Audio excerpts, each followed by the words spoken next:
Hello D students, कैसे हो आप सब। Welcome to MI chemistry classes.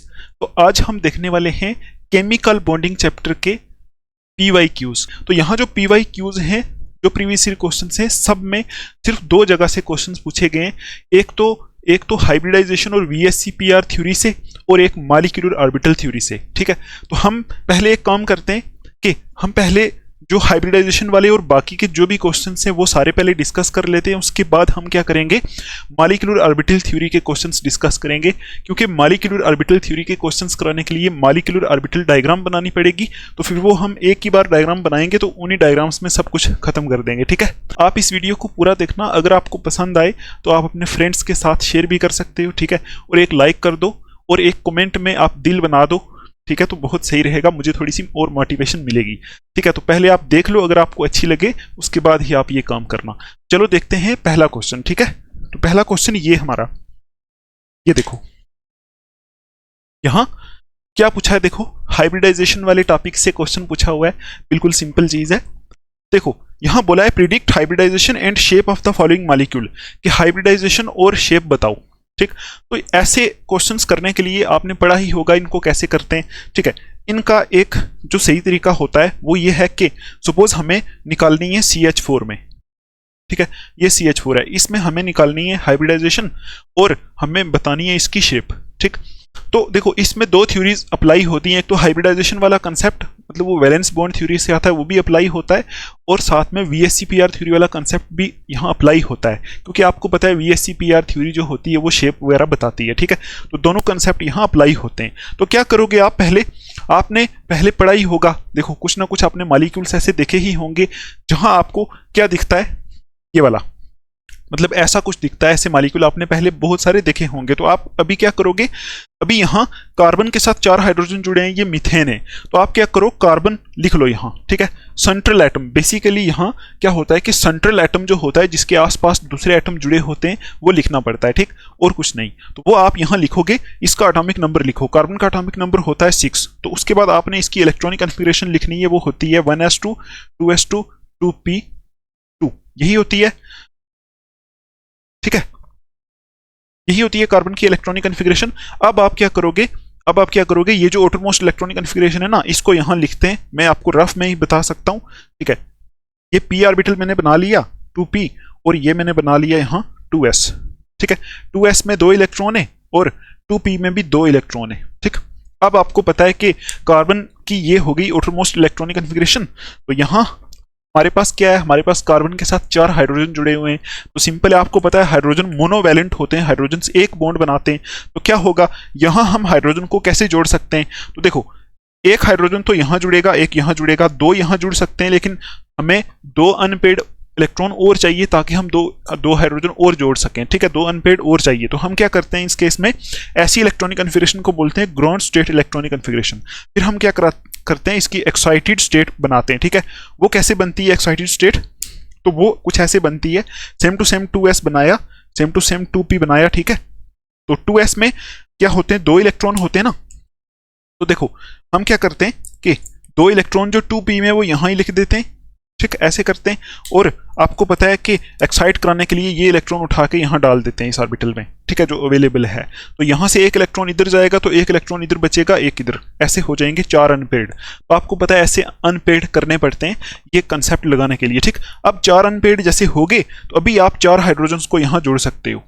कैसे जोड़ सकते हो, आपको पता है एक हाइड्रोजन के पास 1 इलेक्ट्रॉन होता है, तो यहाँ वो जुड़ सकता है ना आके, वो अपना इलेक्ट्रॉन यहाँ देगा, तो यहाँ एक हाइड्रोजन, यहाँ हाइड्रोजन दूसरा इलेक्ट्रॉन देगा, यहाँ तीसरा हाइड्रोजन ये वाला इलेक्ट्रॉन देगा, यहाँ चौथा। अब ये ऑर्बिटल फुल हो गए। ठीक, ऐसे 4 आप जोड़ सकते हो, लेकिन जोड़ने से पहले हमें यहाँ कंसेप्ट देखना पड़ता है हाइब्रिडाइजेशन का। तो पहले हम जोड़ते नहीं है, पहले जैसे ही हम ये काम करते हैं, एक्साइट कराते हैं, उसके बाद ही हम ऐसे करके बता देते हैं कि इसकी हाइब्रिडाइजेशन क्या होगी। तो अब आपको पता है, ये देखो मैं पूरा डिटेल में तो नहीं समझा सकता, वो तो बहुत लेंथी क्लास होगी। मैं ये मान के समझा रहा हूँ आपको कि आपने पहले पढ़ा हुआ है। ठीक है, आपने पहले पढ़ा हुआ है, आप सिर्फ रिवाइज कर रहे हो, क्वेश्चन सॉल्व कर रहे हो। तो आपको पता है ऐसे करके हम दिखा देते हैं। तो यहाँ हाइब्रिडाइजेशन में S एक जुड़ा है, P कितने 1 2 3, तो sp3 हाइब्रिडाइजेशन होगी।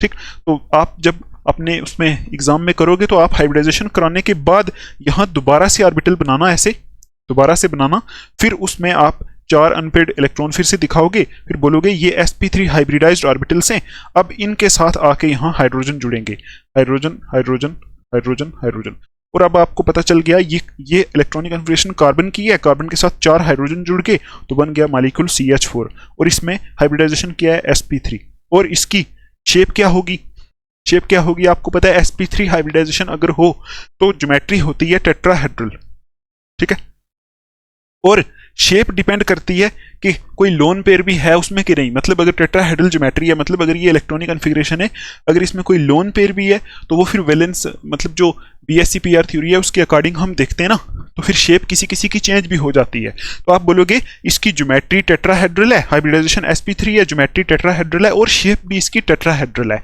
और यहाँ आप इसकी शेप ड्रा भी कर सकते हो, टेट्राहेड्रल आपको बना लेना है ऐसे, ठीक है, तो यहाँ H H H H ऐसे करके आप इसकी शेप ड्रा भी कर सकते हो। तो देखो यही इसमें पूछा था, प्रिडिक्ट हाइब्रिडाइजेशन, तो हाइब्रिडाइजेशन पता चल गया, शेप ऑफ द होलिंग मॉलिक्यूल शेप पता चल गई, क्या टेट्राहेड्रल शेप है, दैट्स इट, इतना ही आपको करना था, ठीक। अब आप मेरे साथ खुद सॉल्व करो BF3, ठीक है, देखो BF3 दिया हुआ है, आप मेरे साथ खुद अपनी नोटबुक के ऊपर इसको सॉल्व करने की कोशिश करो, ठीक है, चलो साथ में करते हैं। देखो BF3 में भी ऐसे ही करना है आपको, तो यहां मैं लिख देता हूं BF3, तो B फॉर बोरोन है, बोरोन के साथ 3 फ्लोरीन जुड़े हुए हैं, मतलब सेंट्रल एटम पता होना चाहिए आपको, सेंट्रल एटम बोरोन है, तो बोरोन के साथ 3 F जुड़े हुए हैं, तो अब आप क्या करोगे, बोरोन यहां लिखोगे, बोरोन का एटॉमिक नंबर कितना होता है, hydrogen helium lithium beryllium boron 5, ठीक है, तो अब इसकी इलेक्ट्रॉनिक कन्फिगरेशन लिखोगे सिंपल, क्या करोगे 1s2 2s2 2p1, यही होती है। अब आप आउटरमोस्ट शेल को यहां लिखोगे, यहां 2s यहां है, 2p यहां है, ठीक है, ये 2s है, ये 2p है, 2s में कितने 2, 2p में कितना 1। अब आपके पास एक अनपेड इलेक्ट्रॉन है, लेकिन आपको 3 फ्लोरीन जोड़ने हैं, एक अनपेड के साथ एक ही फ्लोरीन जुड़ सकता है, आपको 3 अनपेड करने पड़ेंगे, तो उसके लिए आप क्या करोगे, सेम एग्जैक्ट ऐसे ही दूसरी डायग्राम बनाओगे यहाँ, ठीक है, उसमें आप क्या करोगे, एक इलेक्ट्रॉन को यहाँ से एक्साइट करा दोगे, तो ये एक्साइट कराया तो यहाँ चला जाएगा, ठीक है, अब ये हो गई एक्साइटेड स्टेट, ठीक है, अब आपके पास 3 अनपेड हो गए, तो अब आप डायरेक्ट हाइब्रिडाइजेशन इसमें बता सकते हो, जितने ऑर्बिटल्स है ना, उनमें जितने ऑर्बिटल्स में अनपेड इलेक्ट्रॉन है उनको मिक्स हो जाएंगे ना, ऐसे करके, ऐसे बोलोगे, ये sp2 हाइब्रिडाइजेशन हो गई इसकी। तो हाइब्रिडाइजेशन कराने के बाद आप फिर से ऑर्बिटल ऐसे बनाओगे, ठीक है, फिर से ऑर्बिटल बनाओगे, बोलोगे ये क्या है, ये 3 अनपेड इलेक्ट्रॉन है और sp2 हाइब्रिडाइज्ड ऑर्बिटल्स में, ठीक है, तो हाइब्रिडाइजेशन पता चल गया sp2, ठीक है। हाइब्रिडाइजेशन कैसे देखते हैं, जितने अनपेड आपने किए, आप ऐसा बोलोगे जितने ये जुड़ रहे हैं ना साथ में, ठीक है, उतने ही 3 जुड़ेंगे ना, तो 3 अनपेड चाहिए, तो तीनों ही ऑर्बिटल मिक्स होंगे, तो sp2 हाइब्रिडाइजेशन, देखो 1sp2, तो sp2 हाइब्रिडाइजेशन यहाँ हो जाएगी, ठीक, और यहाँ अब आप 3 फ्लोरीन यहाँ जोड़ सकते हो, फ्लोरीन 3 जुड़ जाएंगे, ठीक है, तो 3 फ्लोरीन कैसे जुड़ेंगे, एक फ्लोरीन अपना इलेक्ट्रॉन एक ऑर्बिटल में रखेगा, तो ऐसे ही 3 फ्लोरीन रख देंगे, सिंपल है। अब देखो यहाँ ये इलेक्ट्रॉनिक कन्फिगरेशन किसकी थी, बोरोन की, तो बन किया गया यहाँ से BF3, तो अब आपको पता चल गया BF3 की हाइब्रिडाइजेशन कितनी है, sp2, हाइब्रिडाइजेशन sp2 है, और आपको ये पता होना चाहिए sp2 हाइब्रिडाइजेशन के अकॉर्डिंग शेप कैसी होती है। तो देखो आपको पता है, अगर देखो आपको मैं एक चीज बता देता हूं, अगर sp हाइब्रिडाइजेशन हो, sp2 हो, sp3 हो, ठीक है, sp3d हो, sp3d2 हो, ठीक है, तो ये sp3d3 हो, ऐसे हाइब्रिडाइजेशन बहुत किस्म की हो सकती है, ठीक। देखो ये डिपेंड करता है कितने ऑर्बिटल्स हैं, तो अगर 2 ऑर्बिटल मिक्स हो रहे हैं तो sp हाइब्रिडाइजेशन होगी, अगर 3 मिक्स हो रहे हैं, देखो 2p और 1s, तो यहाँ 3 ऑर्बिटल मिक्स हो रहे हैं ना, तो sp2 हो गई। इसी तरह ये चलता है, ठीक है, यहाँ 4 ऑर्बिटल मिक्स हैं, यहाँ 5 ऑर्बिटल मिक्स हैं, यहाँ 6 ऑर्बिटल, यहाँ 7 ऑर्बिटल मिक्स हैं, ये आपको पता है। अगर sp हाइब्रिडाइजेशन होती है तो लीनियर शेप होती है, ठीक है, अगर sp2 होती है तो ट्राइगोनल प्लेनर शेप होती है, ठीक है, और अगर कहीं sp3 हाइब्रिडाइजेशन आगे आ जाए तो टेट्राहेड्रल होती है शेप, ठीक है, ये आपको पता ही है। sp3d में कितने ऑर्बिटल मिक्स हैं, 5, तो यहां होती है ट्राइगोनल बाईपिरामिडल, ठीक है, ये होती है। तो यहां sp3d2 में कितने ऑर्बिटल मिक्स हैं, 3 2 5 और 1 6, तो यहां शेप बन जाती है ऑक्टाहेड्रल, ठीक है, ये आपको पता होना चाहिए, ये ऑक्टाहेड्रल शेप। और यहां 7 हैं, देखो 3 3 6 और 1 7 ऑर्बिटल मिक्स हैं। ऐसे भी बहुत सारे मॉलिक्यूल्स हैं जहां ये हाइब्रिडाइजेशन होती है, ठीक। तो यहां जो शेप होती है वो होती है पेंटागोनल बाईपिरामिडल, ठीक है, ये आपको याद रखना है। तो अब यहां देखो, इसमें एक और भी कंसेप्ट लगता है, ये बताया था वैलेंस बॉन्ड थ्योरी ने, इसके बाद VSEPR थ्योरी आई थी, उसने ये बताया था कि अगर कहीं बीच में लोन पेयर आ जाए तो ये जो ज्योमेट्रीज शेप्स हैं ये थोड़ी सी चेंज हो जाती हैं, वो हम आगे देखेंगे, ठीक। तो अब आप बोलोगे BF3 में क्या हाइब्रिडाइजेशन है SP2, तो क्या शेप होगी, ट्राइगोनल प्लेनर, ठीक। अगर कहीं बीच में लोन पेयर आ जाएगा ना यहाँ, तो फिर शेप चेंज हो जाएगी, वो हम आगे देखेंगे, और भी बहुत सारे मॉलिक्यूल्स हमें करने हैं, ठीक। तो ट्राइगोनल प्लेनर कैसा होता है, ट्राइगोनल प्लेनर होता है ऐसा, बी को सेंटर में रखो, बाकी ट्राइगोन की तरह बना लो, एफ एफ एफ, बस ये होता है ट्राइगोनल प्लेनर। ये क्वेश्चन हमारा डिस्कस हो गया, देखो कितना सिंपल था, कुछ मुश्किल नहीं है इसमें। आई होप आपको ये समझ में आया होगा। चलते हैं नेक्स्ट क्वेश्चन के ऊपर। ये देखो, ये भी कुछ वैसा ही है, ठीक। तो यहां पहला जो क्वेश्चन है वो देखो क्या है, predict hybridization and shape of the following molecule. Same he question है, H2O में आपको हाइब्रिडाइजेशन प्रिडिक्ट करनी है, लेकिन यहां थोड़ा सा कंसेप्ट चेंज हो जाएगा, ठीक।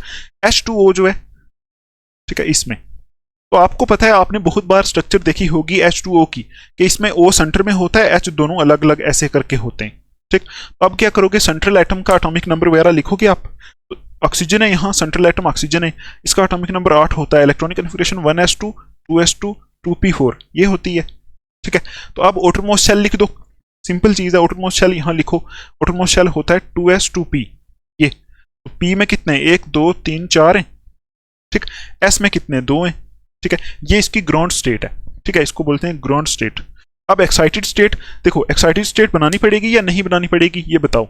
नहीं बनानी पड़ेगी, क्यों, क्योंकि देखो यहाँ 2 अनपेयर्ड इलेक्ट्रॉन है, और हमें भी 2 ही चाहिए, क्योंकि हमें 2 हाइड्रोजन जोड़ने हैं ना, 2 ही अनपेयर्ड चाहिए, तो यहाँ ही हाइब्रिडाइजेशन शो कर लेंगे। तो अब ऐसा नहीं करोगे, ये तो आपको पता ही होगा, मैं ज्यादा नहीं बताऊंगा, यहाँ से इसको मिक्स कर लो, ये ऑर्बिटल सारे मिक्स हो जाएंगे, ठीक।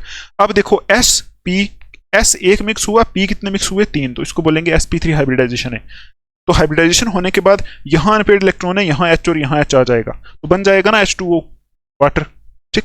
तो वाटर में क्या हाइब्रिडाइजेशन होगी, sp3। अब यहाँ VSEPR थ्योरी लगेगी, ठीक है। तो देखो अब यहाँ कंसेप्ट लगेगा, आप बोलोगे वाटर की हाइब्रिडाइजेशन क्या है, वाटर में हाइब्रिडाइजेशन क्या है, किसकी, ऑक्सीजन की। हाइब्रिडाइजेशन आपसे जैसे पूछेंगे ना, हाइब्रिडाइजेशन हमेशा सेंट्रल एटम की निकालनी पड़ती है, ठीक।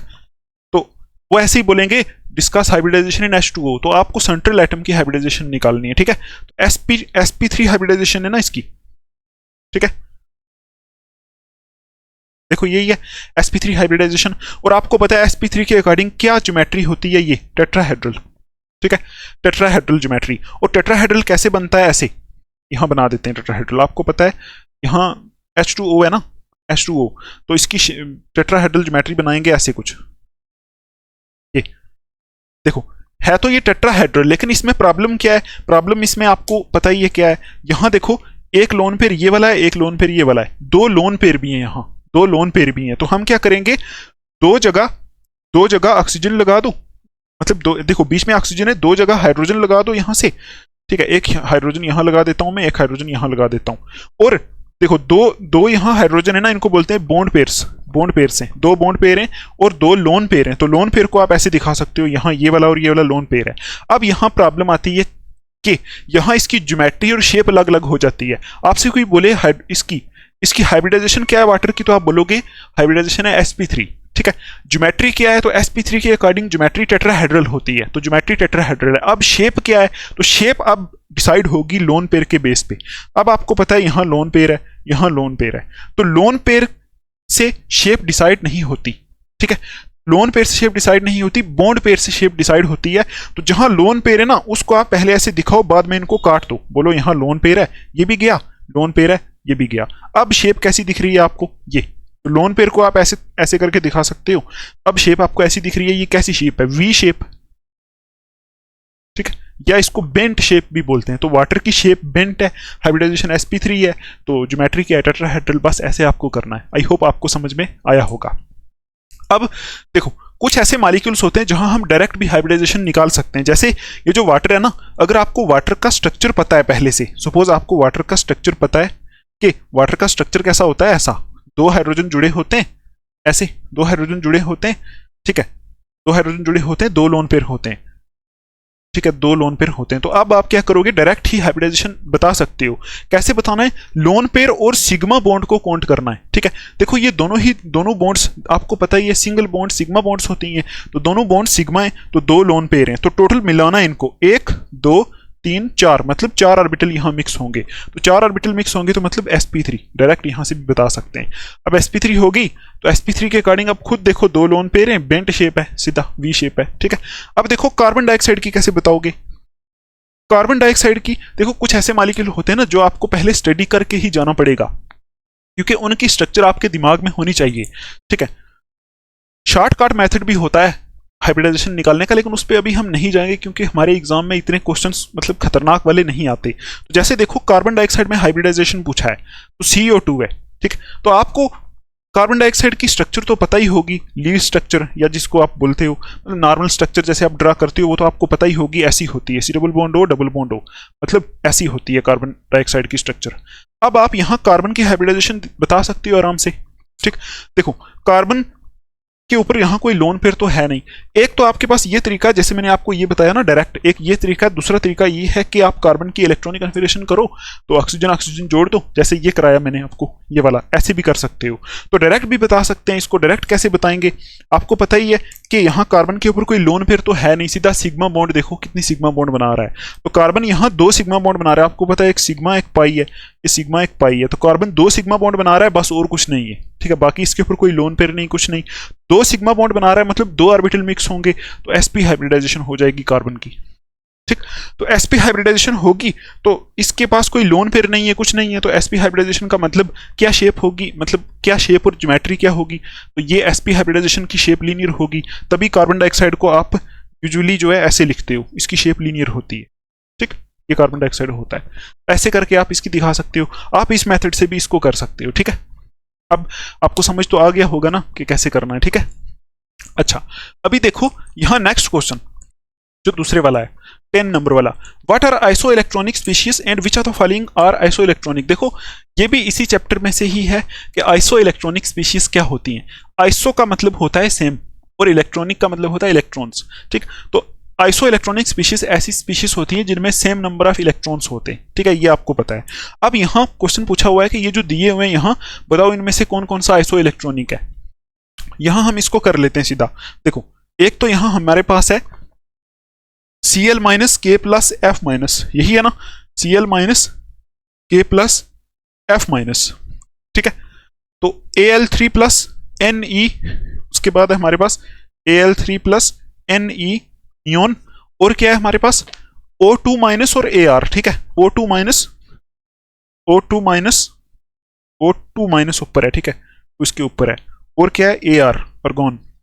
ठीक, अब आपको पहली चीज है तो एटॉमिक नंबर पता होना चाहिए आपको। ठीक, तो आपको पता है जितना एटॉमिक नंबर होता है ना उतना ही नंबर ऑफ इलेक्ट्रॉन होते हैं, और अगर उसके ऊपर माइनस है तो उतना प्लस कर दो एटॉमिक नंबर में, और अगर प्लस है तो उतना उससे हटा दो। ठीक है, ये होता यही है। तो क्लोरीन का एटॉमिक नंबर होता है 17, पोटेशियम का होता है 19, क्लोरीन का होता है 9, एल्युमिनियम का होता है 13, नियोन का होता है 10। ठीक है, ऑक्सीजन का होता है 8, आर्गोन का होता है 18, यही होता है। तो अब देखो 17 इलेक्ट्रॉन इसमें थे, एटॉमिक नंबर का मतलब है 17 इलेक्ट्रॉन इसमें थे, एक माइनस है, एक माइनस मतलब इसने एक गेन किया हुआ है, तो 17 एक 18 इलेक्ट्रॉन इसमें टोटल है। ठीक, यहाँ 19 इलेक्ट्रॉन इसके पास थे, एक प्लस का मतलब है एक निकल गया, तो इसके पास भी 18 इलेक्ट्रॉन बचे। 9 फ्लोरीन का एटॉमिक नंबर 9 है, मतलब इसके पास 9 इलेक्ट्रॉन थे, एक माइनस का मतलब है एक और लिया हुआ है, तो 10 इलेक्ट्रॉन टोटल है इसके पास, यही होता है। एल्युमिनियम एटॉमिक नंबर 13 है, इसका मतलब इसके पास 13 इलेक्ट्रॉन थे, तो 3 प्लस का मतलब है 3 चले गए, 3 निकाल दिए, तो 13 से 3 निकाल दो, इसके पास भी 10 इलेक्ट्रॉन हैं। नियोन तो इसके पास तो है ही 10 इलेक्ट्रॉन। ऑक्सीजन का एटॉमिक नंबर 8 है, मतलब 8 इलेक्ट्रॉन है, 2 माइनस का मतलब है 2 और इसमें ऐड हुए हैं, तो टोटल हो गए 10, तो आर्गोन में तो होते ही 18 हैं। अब आप खुद बताओ कौन कौन से आइसो इलेक्ट्रॉनिक है, तो जिनमें इलेक्ट्रॉन सेम है आइसो इलेक्ट्रॉनिक है। देखो ये क्लोरीन, देखो 18 वाले कौन कौन से, क्लोरीन, पोटेशियम और आर्गोन, ये सारे आइसो इलेक्ट्रॉनिक हैं, और ये बाकी सारे आइसो इलेक्ट्रॉनिक है। देखो आई होप आपको इतना समझ में आया होगा। देखो ऐसे आइसो इलेक्ट्रॉनिक स्पीशीज देखते हैं, ये तो बिल्कुल सिंपल चीज है, कुछ मुश्किल चीज नहीं है इसमें। आप ऐसे पहले इलेक्ट्रॉन लिख लो, उसके बाद बता दो। ठीक, अच्छा अभी नेक्स्ट क्वेश्चन देखते हैं। ये अलग है, इसको अभी रहने दो, बाद में देखेंगे। ये देखो, अभी ये काम करते हैं, इसको साफ कर लेते हैं, फिर नेक्स्ट पे चलते हैं, ठीक है। अभी देखो ये जो टेबल था ना, ये जो टेबल है, इसको थोड़ा सा नीचे करते हैं पहले। देखो ये टेबल आपकी बुक के ऊपर से लिया गया है, तो VSEPR थ्योरी आपको रिवाइज करनी है।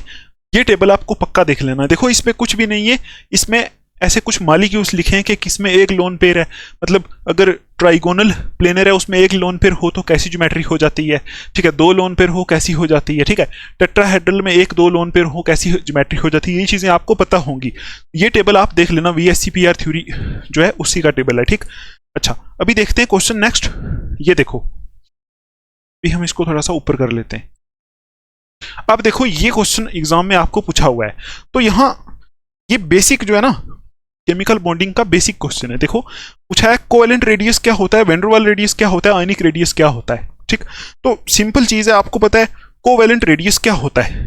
कोवेलेंट बॉन्ड होती है ना, कोवेलेंट बॉन्ड होती है एक ऐसी बॉन्ड होती है जो शेयरिंग ऑफ इलेक्ट्रॉन से बनती है, ठीक है, जिसमें इलेक्ट्रॉन्स शेयर होते हैं, ठीक। आपने सुना होगा कि ऐसे करके बनाते हैं, यहाँ शेयरिंग दिखाते हैं, तो ये ऐसे करके बोलते हैं हम, ये क्या है, ये शेयरिंग हुई है, मतलब यहाँ जो ये दोनों एटम जुड़े हुए हैं, ये एटम ए है सपोज, ये एटम बी है, ये जुड़े हुए हैं कोवेलेंट बॉन्ड से, ठीक। अब देखो वैन डर वाल, अच्छा पहले ये समझ लो, देखो कोवेलेंट कोवेलेंट ये तो कोवेलेंट बॉन्ड है। अब हमें बताना है कोवेलेंट रेडियस क्या होता है। तो आप बोलोगे जब कोई कंपाउंड नहीं, जब दो एटम्स कोवेलेंट बॉन्ड से जुड़े होते हैं उस टाइम दोनों के सेंटर में से ये जो लाइन होती है, ये इस लाइन का जो हाफ होता है वही कोवेलेंट रेडियस होता है, ठीक। देखो ये एक्चुअल में बॉन्ड है, यहां से एक के सेंटर से दूसरे के सेंटर तक बॉन्ड है। इस बॉन्ड का अगर हम हाफ करेंगे तो ये एक्चुअल में कुछ सर्कल का रेडियस जैसा बन रहा है ना, ठीक है, रेडियस जैसा बन रहा है। तो ये जो रेडियस होता है ना यहां से यहां तक, इस बॉन्ड का हाफ, जब दो एटम कोवेलेंट बॉन्ड से जुड़े हुए हैं, ठीक है, इसको बोलते हैं कोवेलेंट रेडियस, ठीक। इतना होता है बस, बाकी कुछ नहीं, ठीक है।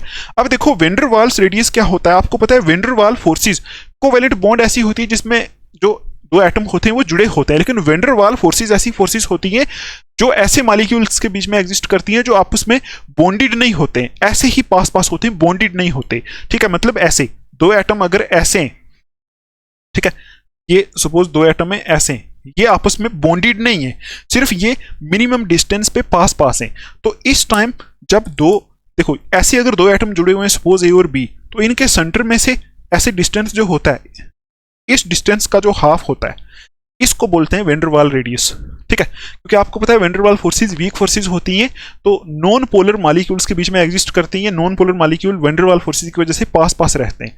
तो ये जो ये देखो इसमें और इसमें डिफरेंस है, यहाँ जो है शेयरिंग हुई है, बॉन्ड बनी हुई है, लेकिन यहाँ बॉन्ड नहीं बनी हुई है, ऐसे ही सिर्फ एटम्स पास हैं। तो यहाँ जो रेडियस होता है, दोनों एटम देखो दोनों के यहाँ से यहाँ जो बॉन्ड है ना, ये बॉन्ड यहाँ से यहाँ तक जो डिस्टेंस है, दोनों के न्यूक्लियस के सेंटर से जो आसपास डिस्टेंस है ना, इस डिस्टेंस का जो हाफ है इसी को बोलते हैं वैन डर वाल रेडियस, ठीक।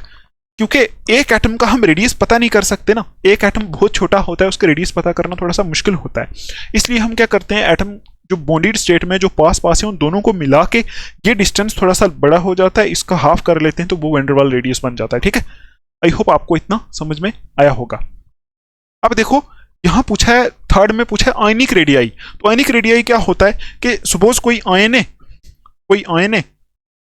ठीक है, तो उस आयन के न्यूक्लियस से आउटर मोस्ट इलेक्ट्रॉन, आपको पता है आयन तो है, कोई भी आयन है उसके ऊपर इलेक्ट्रॉन तो होंगे ना कुछ, ठीक है, या तो ज्यादा इलेक्ट्रॉन होंगे या कम होंगे, लेकिन होंगे ना कुछ, ठीक है।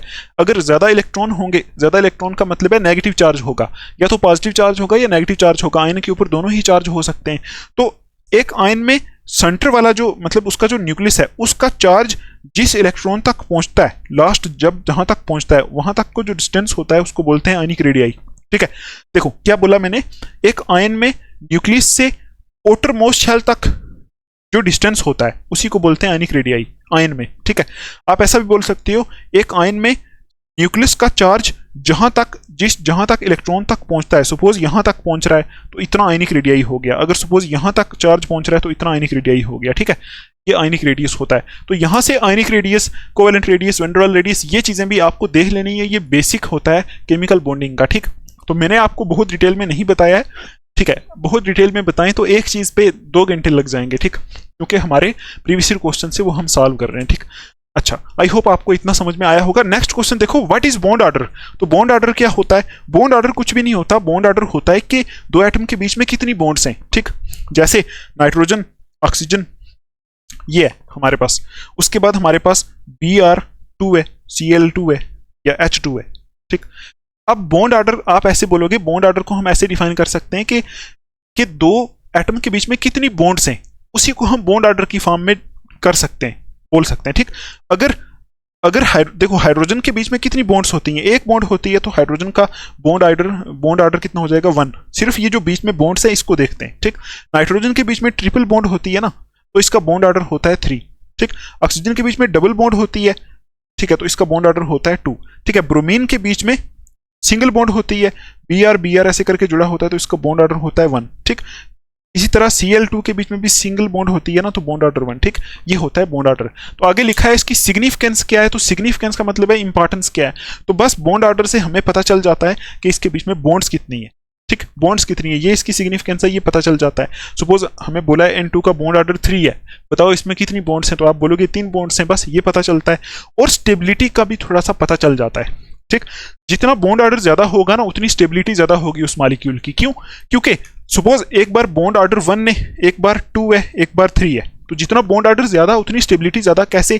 जितना बॉन्ड ऑर्डर ज्यादा होगा उतनी ही उसमें ज्यादा बॉन्ड्स होंगी, तो जितनी ज्यादा बॉन्ड्स उतनी बॉन्ड्स ने दो एटम्स को टाइटली पकड़ के रखा होगा, तो उतने ये चीज उतनी स्टेबल होगी, उतना वो मॉलिक्यूल स्टेबल होगा। तो आप बोलोगे बॉन्ड ऑर्डर की दूसरी सिग्निफिकेंस ये है कि ये स्टेबिलिटी भी बता सकता है, ठीक। तो ये आपको यहां लिखना है, ज्यादा कुछ नहीं। नेक्स्ट पे चलते हैं। ये देखो, ये भी हाइब्रिडाइजेशन से आया हुआ है, ठीक है। तो यहां ऊपर वाला जो क्वेश्चन है ना, what is meant by hybridisation of atomic orbitals, ठीक है। तो हाइब्रिडाइजेशन ऑफ एटॉमिक ऑर्बिटल का क्या मतलब है, ठीक है। आपको पता है एटम्स मिक्स होते हैं, ठीक है, सिमिलर मतलब डिफरेंट एनर्जी के एटम्स नहीं ऑर्बिटल्स मिक्स होते हैं और एक ग्रुप बनाते हैं ऑर्बिटल्स का जिनकी एनर्जी सिमिलर होती है। इस प्रोसेस को हाइब्रिडाइजेशन बोलते हैं, ठीक। और describe the shape of sp sp2 and sp3 hybrid orbitals, वो आपको मैंने पहले ही बता दिया। sp की क्या होती है, sp2 की क्या होती है, sp3 की क्या होती है, ये आपको पहले ही बता दिया। अब ये जो नीचे वाला क्वेश्चन है, what is meant bye bond order, calculate bond order of N2, ये जो चीजें इसको हम बाद में करेंगे। ऐसे क्वेश्चंस के लिए चाहिए मॉलिक्यूलर ऑर्बिटल डायग्राम। यहाँ हम मॉलिक्यूलर ऑर्बिटल डायग्राम एक ही बार बनाएंगे, फिर ऐसे सब क्वेश्चंस करेंगे। अभी नेक्स्ट पे चलते हैं, ठीक। इस क्वेश्चन पे हम बाद में आएंगे। ये देखो, ये क्वेश्चन देखो, what are sigma and pi bonds. ये तो आप कर लोगे, सिग्मा एंड पाई बॉन्ड्स क्या होती हैं, ठीक है। तो आपको पता है सिग्मा बॉन्ड्स होती हैं जो हेड ऑन ओवरलैपिंग से हो, जहां ऑर्बिटल हेड ऑन ओवरलैपिंग करता है, ऐसे ऑर्बिटल के दो लोब्स आमने सामने से, ऐसे ऑर्बिटल ये होता है ना। तो यहाँ एक ऑर्बिटल है, ये सामने से ओवरलैप करता है, ऐसे ओवरलैप से सिग्मा बॉन्ड बनती है। अगर ऑर्बिटल साइड वाइज ओवरलैप करता है ऐसे, से पाई बॉन्ड बनती है, ठीक। ये आपको पता है, ठीक। अब देखो यहाँ पूछा है explain the different ways of their formation diagrammatically, which one is stronger and why, ठीक। तो आपको बताना है कितने तरीके से सिग्मा और पाई बॉन्ड बन सकती है, ठीक। आप एक बार सिग्मा और पाई बॉन्ड वाला टॉपिक देख लेना, ठीक है, टॉपिक देख लेना, उसको समझ लेना। और यहाँ पूछा है विच वन इज स्ट्रॉन्गर, स्ट्रॉन्गर कौन सी होती है, ठीक। तो स्ट्रॉन्गर यही सिग्मा बॉन्ड ही होती है, पाई बॉन्ड उतनी स्ट्रॉन्गर नहीं होती है, क्योंकि सिग्मा हेड ऑन ओवरलैपिंग से बनती है, तो पाई बॉन्ड कैसे बनती है, साइड वाइज ओवरलैपिंग से, ठीक। अच्छा, उसके बाद देखो नीचे वाला जो आर में पूछा है डिफाइन द टर्म हाइब्रिडाइजेशन, तो ये आप कर सकते हो। हाइब्रिडाइजेशन को डिफाइन करना है तो PCl5 और SF6 मॉलिक्यूल की शेप्स आपको निकालनी है, ठीक है, हाइब्रिडाइजेशन कंसेप्ट को यूज करके। तो देखो यहां इसकी शेप्स निकाल लेते हैं। PCl5 है और SF6 है, इनकी शेप्स आपको निकालनी है। तो कैसे निकालोगे, आपको पता है PCl5 के लिए ये फास्फोरस एटॉमिक नंबर 15 होता है ना, इसकी कॉन्फ़िगरेशन लिख लो, ठीक। तो कॉन्फ़िगरेशन अगर मैं इसकी लिखूं तो ये आप खुद लिख लेना। फास्फोरस की इलेक्ट्रॉनिक कॉन्फ़िगरेशन नाइट्रोजन जैसी ही होती है, क्योंकि नाइट्रोजन फैमिली से बिलोंग करता है, तो इसकी होती है outermost S2P3, ये होती है, ये होती है इसकी इलेक्ट्रॉनिक कॉन्फ़िगरेशन, सिर्फ outermost मैंने लिखी है, ठीक। अब आपको पता है outermost ऐसे लिखेंगे तो ये आई थिंक 3s2 3p3 होता है, ठीक। तो अब ये ग्राउंड स्टेट हो गई, इसकी अब एक्साइटेड स्टेट दिखाएंगे, क्योंकि देखो यहाँ 3 अनपेयर्ड इलेक्ट्रॉन्स हैं, हमें कितने चाहिए, 5 अनपेयर्ड चाहिए। क्यों चाहिए, क्योंकि 5 क्लोरीन जुड़े हुए हैं यहाँ, तो 5 अनपेयर्ड चाहिए। हम क्या करेंगे यहाँ ऐसा ही बनाएंगे। तो आपको पता है 3p में 3p में 3d भी होता है, ठीक है, 3d भी होता है, वो भी यहाँ बना लोगे। क्वांटम नंबर पढ़े ना आपने, सारी केमिस्ट्री कनेक्टेड होती है आपस में, ठीक। तो 3p जो 3p वाला जो सब शेल होता है उसमें 3d भी होता है, ठीक, ठीक है। तो यहाँ देखो 3 इलेक्ट्रॉन यहाँ कर दिए हमने, ठीक। इसमें से एक इलेक्ट्रॉन उठाओ और आगे लेके जाओ डी में, यहाँ तो जगह नहीं है, आगे लेके जाओ। तो यहाँ से एक उठा के आगे लेके जाएंगे तो एक इधर एक इधर। अब देखो 5 क्या हो गए, 5 अनपेड हो गए। तो बस इनको यहाँ से जोड़ दो तो क्या हाइब्रिडाइजेशन हो जाएगी, sp3d, sp3 हाइब्रिडाइजेशन हो गई। तो sp3 हाइब्रिडाइजेशन होने के बाद आप क्या करोगे, 5 क्लोरीन को यहाँ जोड़ दो, Cl Cl Cl Cl Cl, जुड़ गए 5 क्लोरीन। अब आपको बताना है sp3d, इसकी शेप बतानी है ना। तो sp3d की क्या शेप होती है, मैंने आपको बताया था, sp3d हो कितने ऑर्बिटल मिक्स हैं, 3 1 4 1 5, 5 के लिए शेप होती है ट्राइगोनल बाई पिरामिडल, मतलब ऐसी। p के साथ ये ट्राइगोन बनाना है, Cl Cl Cl, ये इसको ऐसे ज्वाइन कर लेना है आपस में, ये ट्राइगोनल हो गया। बाई पिरामिडल का मतलब है एक ऊपर एक नीचे, एक Cl ऊपर एक Cl नीचे, ठीक। इसको भी यहां से ज्वाइन कर सकते हैं ऐसे। इस क्लोरीन को तीनों से ज्वाइन कर दो, 2 से कर दिया ना, यहां से भी कर दो। इसी तरह इस क्लोरीन को तीनों से कर दो, इससे भी ऐसे करके स्ट्रक्चर बना दो। बस ये होगी ट्राइगोनल बाई पिरामिडल शेप, यही पूछा था बस। अब देखो SF6 मॉलिक्यूल है ये, इसकी आप अभी मेरे साथ निकालो, हाइब्रिडाइजेशन वगैरह निकालो, शेप निकालो, देखते हैं आपको आता है कि नहीं, ठीक है। चलो देखो, सल्फर है यहाँ, सल्फर। तो सल्फर जो होता है ना, सल्फर ऑक्सीजन फैमिली से बिलोंग करता है। आप डायरेक्ट भी इसकी कॉन्फ़िगरेशन लिख सकते हो, मैं सीधा बोल रहा हूँ ऑक्सीजन फैमिली से बिलोंग करता है। तो इसकी आउटर मोस्ट कॉन्फ़िगरेशन जो होगी ना, वो होगी 3s2 3p4। ऑक्सीजन की भी यही होती है ना, ठीक है, 3s2 3p4 इसकी होगी। तो अब 6 फ्लोरीन इसके साथ जुड़े हुए हैं, ठीक है। तो देखो 3s2 3p4 को हम ऐसे बना सकते हैं, देखो इस 3s2 3p4 को ऐसे बना सकते हैं, 1 2 3 4, ये ऐसा बना सकते हैं, ठीक है, वही है। तो 3s2 3p4 है ये, ठीक। अब ये ग्राउंड स्टेट है, इसको एक्साइट करा लो, क्योंकि हमें 6 फ्लोरीन जोड़ने, तो 6 अनपेड चाहिए हमें, ठीक। तो यहाँ 2 ही अनपेड हैं, इन दोनों को ही एक्साइट करा लो, ठीक। तो आपको पता है 3p में, मतलब 3 वाले में, जो 3 वाला शेल होता है उसमें d और ऑर्बिटल भी होता है, ठीक। वो आपको कैसे पता चलता है, वो क्वांटम नंबर से पता चलता है। अगर n इज इक्वल टू 3 हो तो l की वैल्यू कितनी आती है, 0 1 2, मतलब sp_d, मतलब 3 वाले शेल में d भी होता है, ठीक। तो अब आप क्या करोगे, एक्साइटेशन कराने के लिए ऐसे करोगे, d वाला भी बना दोगे ऐसे, 1 2 3 4, d में 5 ऑर्बिटल होते हैं। तो बस, तो यहां आपको क्या करना है, ऐसा है ना ये 1 2 3 4 5 6 ऐसा है। तो अब आप इन दोनों को ही एक्साइट करा दो। कैसे कराओगे एक्साइट, इसको इलेक्ट्रॉन को यहां से हटा के यहां डाल दो, ये एक्साइट हो गया, इसको भी एक्साइट करा दो, ठीक, ये हो गया। अब देखो कितने अनपेड हो गए, 6 अनपेड हो गए ना, 3 1 4 2 6। अब इसको मिक्स करेंगे, क्या हाइब्रिडाइजेशन आएगी बोलो, sp3d2, देखो आई कि नहीं आई ना हाइब्रिडाइजेशन, sp3d2, ये हाइब्रिडाइज्ड ऑर्बिटल, ये हाइब्रिडाइजेशन। अब हाइब्रिडाइजेशन निकल गई, मतलब शेप तो निकल ही जाएगी। अब यहाँ आप f f f जोड़ सकते हो, यहाँ 6 जगह f f जोड़ दो, ठीक है, यहाँ f f आ जाएगा। तो sp3d2 में कितने ऑर्बिटल मिक्स हैं, ये आपको याद रखना पड़ता है, 3 2 5 और 1 6। तो 6 जहां ऑर्बिटल मिक्स होते हैं तो उसकी शेप होती है ऑक्टाहेड्रल, ठीक। और ऑक्टाहेड्रल होता कैसा है, ऑक्टाहेड्रल होता है ऐसा, एक स्क्वायर बनाओ, बीच में s लिखो, 1 2 3 4, 6 टोटल आपके पास 6 है ना, s बीच में, तो 4f यहां लगा दो, f f f f, ये लगाया, एक ऊपर एक नीचे, f f।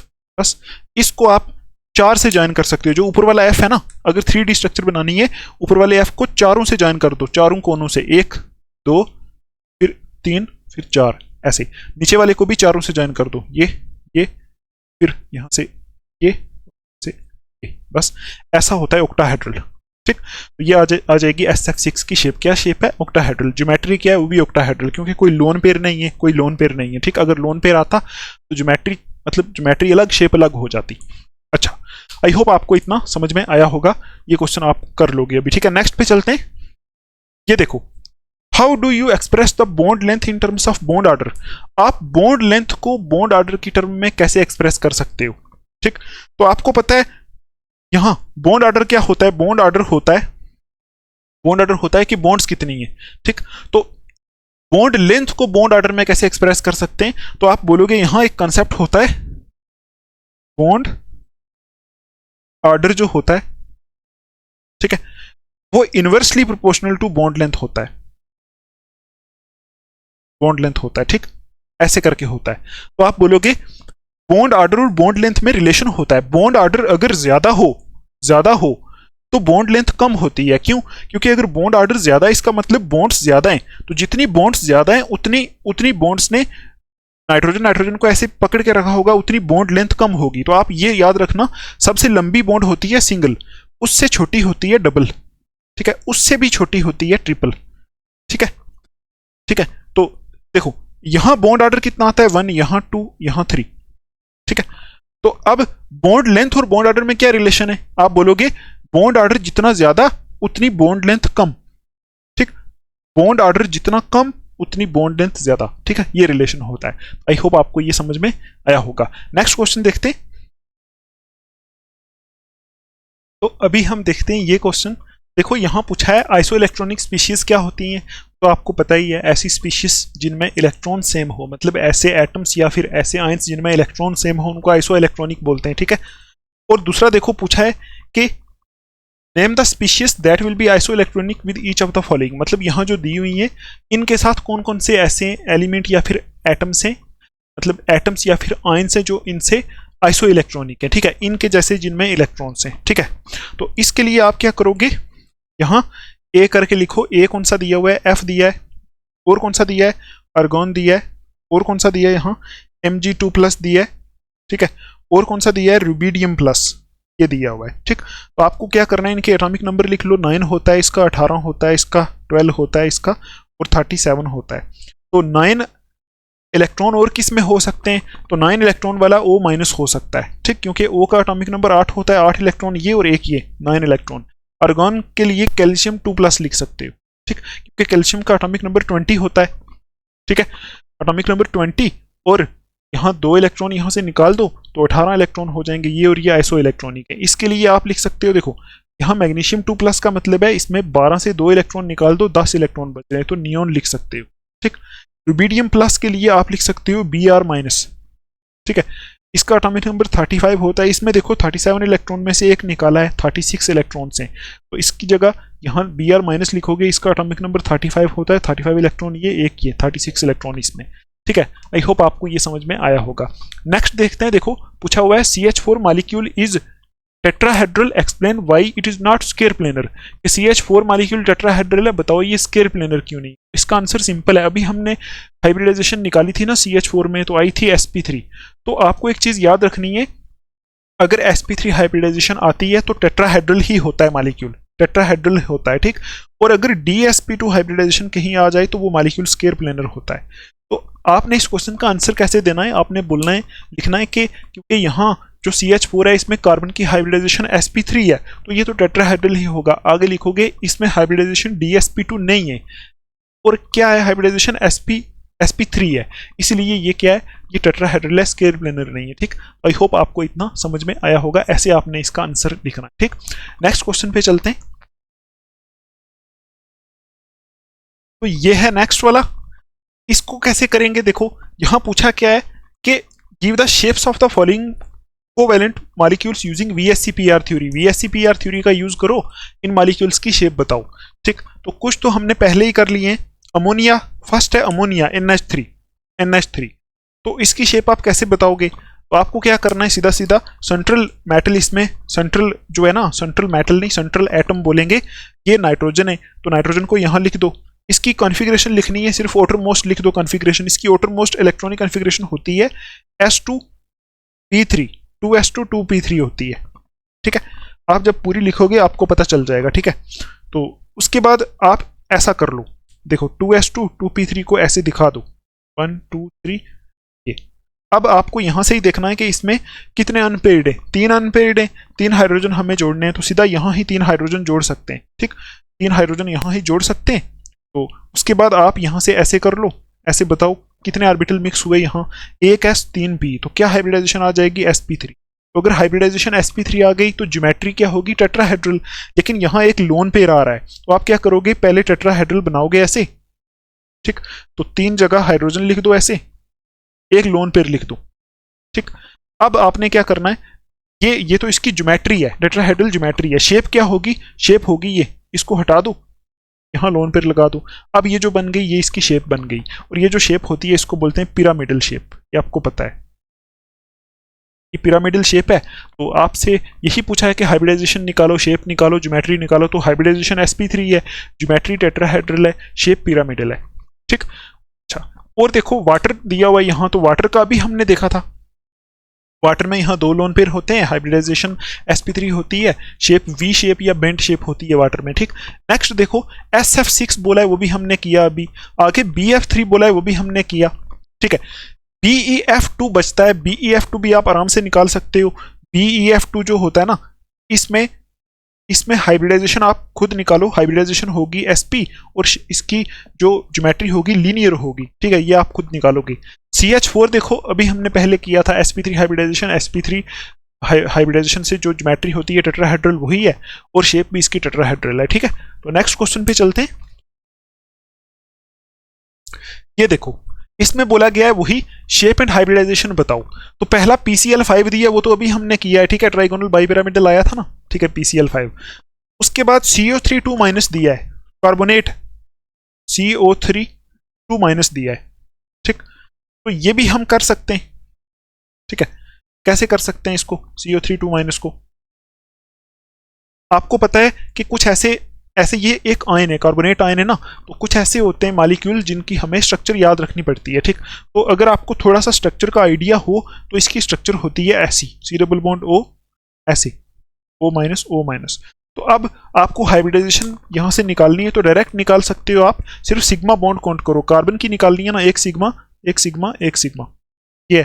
ठीक, अच्छा, अब जैसे सिग्मा सिग्मा आपने निकाला, 3 सिग्मा है, तो कितने ऑर्बिटल जुड़े होंगे, sp2, तो sp2 इसकी हाइब्रिडाइजेशन आ जाएगी। तो इसकी जो sp2 हाइब्रिडाइजेशन है, कोई लोन पेयर नहीं है, तो इसकी ज्योमेट्री आ जाएगी ट्राइगोनल प्लेनर, और शेप भी आ जाएगी इसकी ट्राइगोनल प्लेनर। ऐसे करके आप प्रैक्टिस कर सकते हो। ठीक है, नेक्स्ट क्वेश्चन देखते हैं। ये देखो, ये क्वेश्चन पूछा हुआ है कि VSEPR थ्योरी के बारे में बताओ। ठीक, तो VSEPR थ्योरी के बारे में आपको बताना है, यहाँ लिखा है give a brief account of VSEPR theory. VSEPR theory के पोस्टुलेट्स या उसके बारे में कुछ इंट्रोडक्शन लिखनी है। उसके बाद आपको बतानी है कि what are the geometries of the molecules in which central atom has 2, 3, 4 electrons, give 1 example of each. मतलब आपने एक ये टेबल देखा होगा, मैंने आपको पहले बताया था, ये टेबल, ये जो टेबल है ना, ये VSEPR थ्योरी का टेबल है। यहां से आप बता सकते हो ना, अगर सेंट्रल एटम के ऊपर 2 इलेक्ट्रॉन पेयर है तो कैसी शेप ज्योमेट्री होगी, 3 है तो कैसी होगी, 4 है तो कैसी होगी। जब आप ये रिवाइज करोगे ना, तो आप इस क्वेश्चन को पक्का कर लोगे। ठीक, और एक एक एग्जांपल भी आपको याद रखनी है। ठीक है, अच्छा, नेक्स्ट देखते हैं। था क्या, नेक्स्ट, ठीक है, तो नेक्स्ट क्वेश्चन पे चलते हैं। नेक्स्ट ये वाला है, तो इसमें तो वो मॉलिक्यूलर ऑर्बिटल डायग्राम यूज होगी, इसको हम बाद में करेंगे। नेक्स्ट पे चलते हैं, पहले वो कर लेते हैं। ठीक है, इसमें भी वही यूज होगी, ये कर लेते हैं। देखो ये लिखा हुआ है give the difference between bonding and anti bonding molecular orbitals. तो अगर आपने मॉलिक्यूलर ऑर्बिटल थ्योरी पढ़ी है तो आराम से आप कर सकते हो इसको। तो आपको पता है मॉलिक्यूलर ऑर्बिटल थ्योरी में हम बॉन्डिंग और एंटी बॉन्डिंग ऑर्बिटल की बात करते हैं। ठीक है, एक होता है बॉन्डिंग मॉलिक्यूलर ऑर्बिटल, एक होते हैं एंटी बॉन्डिंग मॉलिक्यूलर ऑर्बिटल। तो यहाँ इसमें डिफरेंस लिखना है। तो आपको थोड़ा थोड़ा याद होगा अगर आपने पढ़ा है कि बॉन्डिंग मॉलिक्यूलर ऑर्बिटल में ऐसे ऑर्बिटल मिक्स होते हैं, ऐसे जुड़ते हैं जिनमें सेम साइन होता है। ठीक, और एंटी बॉन्डिंग में ऐसे जुड़ते हैं जिनमें जो साइन होता है वो डिफरेंट होता है, ऐसे माइनस प्लस। तो आप बोल सकते हो कि यहाँ इसमें एडिशन होती है, एडिशन से बनता है, ये सब्ट्रैक्शन से बनता है। ठीक, और ये जो बॉन्डिंग मॉलिक्यूलर ऑर्बिटल होते हैं इनकी एनर्जी लो होती है, इनकी एनर्जी एंटी बॉन्डिंग वालों की एनर्जी हाई होती है। ठीक, ऐसे करके आप लिख सकते हो। और भी डिफरेंसेस आपने जहाँ नोट्स बनाए होंगे वहाँ से आप देख सकते हो, लेकिन मेन डिफरेंस यही होता है। ठीक, इसमें एडिशन होती है, इसमें सेम साइन वाले ऑर्बिटल मिक्स होते हैं, इसमें अपोजिट साइन वाले ऑर्बिटल्स मिक्स होते हैं। ठीक है, अच्छा, नेक्स्ट देखते हैं क्वेश्चन। तो ये वाला क्वेश्चन जो है ना, इसमें देखो ऊपर वाला जो है इसमें मॉलिक्यूलर ऑर्बिटल डायग्राम यूज होगी, इसको हम अभी करेंगे। जो नीचे वाला क्वेश्चन है वो आप देखो, वो आप कर सकते हो। What is an ionic bond पूछा हुआ है, ठीक है, आयनिक बॉन्ड पूछा है और बोला हुआ है कि सूटेबल एग्जांपल्स दो, explain the difference between ionic and covalent bond. Ionic और कोवैलेंट बॉन्ड में डिफरेंस बताओ। तो आपको ये तो पता ही है आयनिक बॉन्ड क्या होती है, जो इलेक्ट्रॉन कंप्लीट ट्रांसफर होने की वजह से बनती है, ठीक। कोवैलेंट क्या होती है, जो शेयरिंग से बनती है। एग्जांपल्स भी आप दे सकते हो, कुछ मॉलिक्यूल्स ऐसे बताओ जिसमें आयनिक बॉन्ड बन रही है, कुछ ऐसे बताओ जिसमें वो कोवैलेंट बॉन्ड बन रही है, ठीक। और ये जो ऊपर वाला क्वेश्चन है इसको अभी हम करेंगे, ठीक है, इसकी टेंशन आप मत लो। नेक्स्ट देखते हैं, ये देखो 25 नंबर का जो क्वेश्चन है ना, इसमें ऊपर देखो क्या पूछा है, व्हाट इज कोवैलेंट बॉन्ड। ये आप कर सकते हो, जो शेयरिंग से बनती है बॉन्ड को कोवैलेंट बॉन्ड बोलते हैं, ठीक। Explain the formation of different covalent bonds with examples, ठीक है, डिफरेंट कोवैलेंट बॉन्ड्स एग्जांपल्स के साथ आपको समझानी है, ठीक। अच्छा, उसके बाद आगे बताना है polar and non polar covalent bonds कौन सी होती है, ठीक है। तो ये आप कर लोगे, इसमें कुछ मुश्किल नहीं है कोवैलेंट बॉन्ड को रिवाइज करना, ठीक। नेक्स्ट देखते हैं, ये जो है ये भी, इसमें भी मॉलिक्यूलर ऑर्बिटल डायग्राम यूज होगी, तो बस यही है। अभी हम एक काम करते हैं, अभी हम इसको साफ करते हैं। तो मॉलिक्यूलर ऑर्बिटल डायग्राम के आसपास जितने भी क्वेश्चन हैं वो सारे ही सॉल्व कर लेते हैं, ठीक है। और बॉन्ड ऑर्डर कैसे निकालते हैं वो भी देख लेते हैं, ठीक। तो साफ करते हैं फिर आगे चलते हैं। तो देखो पहला जो क्वेश्चन है ना वो ये वाला है, ठीक। यहां लिखा हुआ है right molecular orbital electronic configuration of O2 molecule and calculate its bond order, ठीक। तो इस क्वेश्चन को करने के लिए आपको क्या करना पड़ेगा, यहां बोला क्या गया है कि मॉलिक्यूलर ऑर्बिटल इलेक्ट्रॉनिक कॉन्फ़िगरेशन लिखो। तो मॉलिक्यूलर ऑर्बिटल इलेक्ट्रॉनिक कॉन्फ़िगरेशन लिखने के लिए आपको पहले डायग्राम बनानी आनी चाहिए, मॉलिक्यूलर ऑर्बिटल डायग्राम। तो आपको पता ही होगा, मैं आपको बस रिवाइज ही कराऊंगा थोड़ा सा। तो आप यहां देख सकते हो कि मॉलिक्यूलर ऑर्बिटल डायग्राम जो होती है ना, वो देखो हाइड्रोजन से लेके नाइट्रोजन तक थोड़ी सी अलग बनती है, और नाइट्रोजन के बाद नियोन तक थोड़ी सी अलग बनती है, ठीक है। और हमारे सिलेबस में होमो एटॉमिक मॉलिक्यूल्स की ही मॉलिक्यूलर डायग्राम है, ठीक। तो देखो मैं यहां दो डायग्राम्स बनाऊंगा, एक यहां बनाऊंगा, ठीक है, एक मैं यहां बनाऊंगा, ठीक।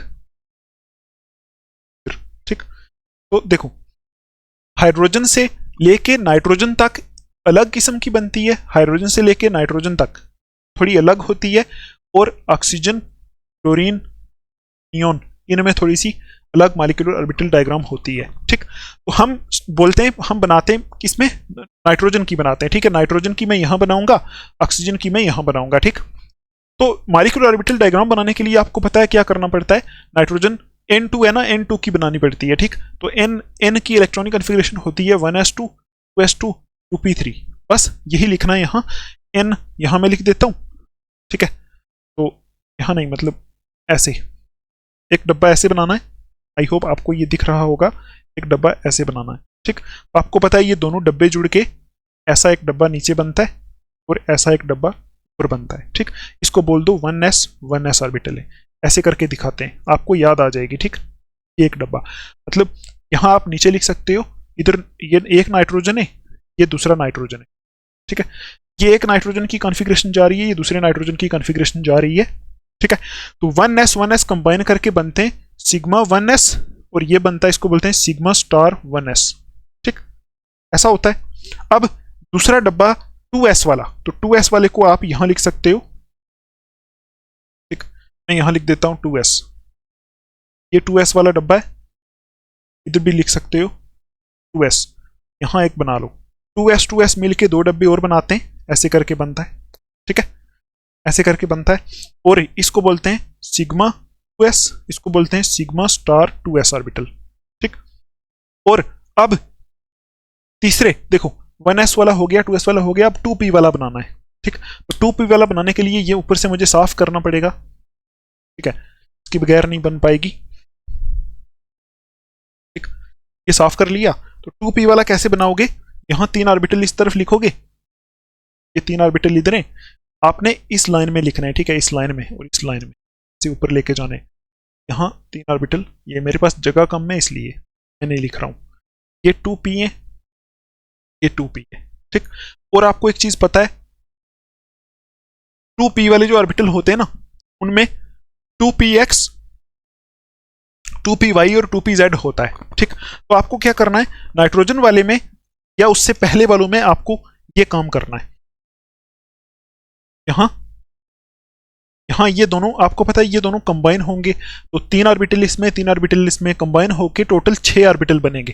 ठीक है, 6 ऑर्बिटल कैसे बनेंगे, देखो यहाँ ऐसे करना है आपको, इन यहाँ लिखना है, एक डब्बा यहाँ बनाना है। ठीक, और उसके बाद यहाँ इन नहीं, ये 2 हैं, बताता हूँ आपको, समझ में आ गया होगा आपको अगर आपने पढ़ा है तो, ऐसे। ठीक, बस इतना करना है। तो आपको ये पता होना चाहिए कि यहां से एक होता है px, एक होता है py, एक होता है pz। ठीक, यहां से भी एक होता है px, एक होता है py, एक होता है pz। ठीक, और आपको पता है p ऑर्बिटल में pz को हम मानते हैं कि pz सिग्मा बॉन्ड बनाता है। ठीक, तो इसमें आप बोल दो ये हमारा 2pz है। ठीक, और ये सिग्मा बॉन्ड बनाता है सिग्मा 2pz ऑर्बिटल, ये वाला है। और ये इसके करस्पॉन्डिंग ऊपर वाला है, इसको बोलेंगे सिग्मा स्टार 2pz। ठीक, और ये जो बचे ये दोनों पाई बॉन्ड बनाते हैं, तो इसको आप बोलोगे पाई 2px और पाई 2py, इनका नाम है। यहां से ऐसे लगाओगे, ऐसे लगाओगे, ऐसे लगाओगे, ऐसे लगाओगे, ऐसे ऐसे ऐसे ऐसे करोगे, ये बन गई मॉलिक्यूलर ऑर्बिटल डायग्राम। किसके लिए, नाइट्रोजन और उससे पहले वाले मॉलिक्यूल्स के लिए। ठीक, और सेम टू सेम एग्जैक्ट ऐसी ही डायग्राम ऑक्सीजन फ्लोरीन नियोन के लिए होती है, सिर्फ एक थोड़ा सा डिफरेंस होता है कि उसमें ये डब्बे एक्सचेंज हो जाते हैं, ये नीचे आ जाता है, ये ऊपर चला जाता है। ठीक है, तो उसमें भी आप बना सकते हो, एक बार बना लेते हैं पहले। तो ऑक्सीजन के लिए आप क्या करोगे, पहले ऐसे 2 डब्बे बनाओ यहाँ। ठीक है, एक डब्बा यहाँ, डब्बा यहाँ। ठीक है, फिर इसी तरह 2 डब्बे और बनाने, एक डब्बा इधर, डब्बा इधर। ठीक है, एक ये। ठीक, अब आपको वही 3 डब्बे यहाँ लिखने, डब्बे यहाँ। ठीक है, इनसे इसको थोड़ा नीचे कर लेते हैं। ठीक, इनसे जो बनेगा उसमें एक डब्बा नीचे और 2 डब्बे। ठीक है, बस यही फर्क होता है। इसको थोड़ा ऊपर कर लेते, इसको भी थोड़ा ऊपर कर लेते हैं। ठीक है, ठीक है, तो यहां मैं ऑक्सीजन की बना रहा हूं, आपको ये याद रखना है कि ठीक है, बाकी बाकी ऊपर सेम है। ठीक, ये ऐसे ही, ये ऐसे ही, बस इनको ज्वाइन कर लो। ज्वाइन कैसे करोगे, यहां से ये ये। ठीक, यहां से इधर ये। ठीक है, से ये और ये वाला, और इधर से ये ये ऐसे करके। ठीक है, ये बन गई। अब इसमें लिखते हैं 1s, इसमें 2s, ये 2p। ठीक, इसी तरह इसमें 1s, इसमें 2s यहाँ। ठीक, यहाँ होता है सिग्मा 1s, ये होता है सिग्मा स्टार 1s, ये होता है सिग्मा 2s, ये होता है सिग्मा स्टार 2s, ये होता है सिग्मा 2pz, ये होता है पाई 2px, ये होता है पाई 2py, ये ऊपर वाला होता है सिग्मा स्टार 2pz, ये होता है पाई स्टार px और पाई स्टार 2py। ये आपको आता होगा। ठीक है, ये आपको आता होगा। इनके नाम मैंने नहीं लिखे, इसका नाम होगा पाई स्टार 2px, ये भी होगा पाई स्टार।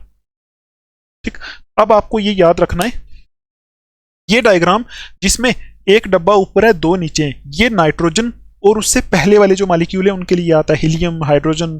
ठीक है, उनके लिए नाइट्रोजन से पहले। और ये आता है ऑक्सीजन फ्लोरीन नियोन के लिए। ऑक्सीजन फ्लोरीन नियोन के लिए ऐसी डायग्राम बनेगी, और इसके लिए नाइट्रोजन और उससे पहले के लिए ऐसी डायग्राम बनेगी। ठीक, अब आपको क्या करना है, अब आपको बस इलेक्ट्रॉन भरने। याद इतना रखना है कि ऑक्सीजन फ्लोरीन नियोन वाले में यहाँ थोड़ा सा एक्सचेंज हो जाता है, ये डब्बा नीचे, ये डब्बा ऊपर। देखो, सिंगल वाला नीचे और 2 वाला ऊपर आ जाता है ऑक्सीजन में। ठीक, आई होप आपको इतना समझ में आया होगा। अब आप इस क्वेश्चन को देखो, अब आप आराम से इसको कर सकते हो। ठीक, और एक चीज और बता दूं आपको, ये जो है यहाँ, ये जो नीचे वाले ऑर्बिटल बनते हैं ना, जिनके साथ स्टार नहीं है, उनको बोलते हैं बॉन्डिंग मॉलिक्यूलर ऑर्बिटल्स, और जिनके साथ स्टार लगाया उनको बोलते हैं एंटी बॉन्डिंग मॉलिक्यूलर ऑर्बिटल्स। ये आपको मैंने रिवाइज करा दिया। ठीक, अब क्या करना है, ये जो क्वेश्चन है, right molecular orbital electronic configuration of O2 molecule and calculate its bond order. O2 molecule की इलेक्ट्रॉनिक कन्फिगरेशन लिखनी है, मॉलिक्यूलर ऑर्बिटल इलेक्ट्रॉनिक कन्फिगरेशन। ठीक, तो मॉलिक्यूलर ऑर्बिटल डायग्राम O2 की हम इसको मान लेते हैं। ठीक है, अगर O2 की होगी तो यहाँ O लिख दो। तो ऑक्सीजन की इलेक्ट्रॉनिक कन्फिगरेशन क्या होती है, 1s2 2s2 2p4। दोनों ही जगह पहले इधर भर दो। O की इलेक्ट्रॉनिक कन्फिगरेशन होती है 1s2, तो 1s में 2 इलेक्ट्रॉन, 2s2 2s में 2 इलेक्ट्रॉन, और 2p4 p में 4 इलेक्ट्रॉन, 1 2 3 4। तो इसमें भी वही होगा, 1s2 2s2 2p4। ये हो गया। ठीक है, ठीक है। अब देखो, अब हमें क्या करना है, ये तो एटम्स के हमने लिखे, अब हमें मॉलिक्यूल्स में, मॉलिक्यूल के जो ये ऑर्बिटल है, molecular orbital sigma sigma star वाले, इनमें ये इलेक्ट्रॉन भरने हैं। ठीक, तो अब देखो यहाँ दो इधर है, दो इधर है, तो आप भरो, यहां से स्टार्ट करो, दो इधर आएंगे, दो इधर आएंगे, हो गए चार। देखो दो और दो चार, और दो और दो चार, ऐसे भर दिए। इसमें भी देखो दो इधर है, दो इधर है, तो यहाँ दो और दो चार भर दिए। इसमें देखो चार इधर है, चार इधर है, टोटल 8 हैं, तो हमें कैसे भरने, 1 2 3 4 5 6 7 और 8 ऐसे भरने। ठीक, बस ये हो गई ओवरऑल कंप्लीट ऑक्सीजन की मॉलिक्यूलर ऑर्बिटल डायग्राम। अब आप इस डायग्राम से बॉन्ड ऑर्डर निकाल सकते हो और इलेक्ट्रॉनिक कन्फिगरेशन लिख सकते हो। ठीक है, दूसरी इलेक्ट्रॉनिक कन्फिगरेशन 1s2 वाली नहीं लिख देना, यहाँ मॉलिक्यूलर ऑर्बिटल की इलेक्ट्रॉनिक कन्फिगरेशन लिखनी है। और वो कैसे लिखी जाएगी, देखो यहाँ से ऊपर लिखना है, यहाँ से इलेक्ट्रॉनिक कन्फिगरेशन यहाँ से लिखोगे, electronic configuration is equal to, देखो सिग्मा 1s में कितने हैं, यहाँ लिखो ऐसे, सिग्मा 1s में कितने हैं, 2।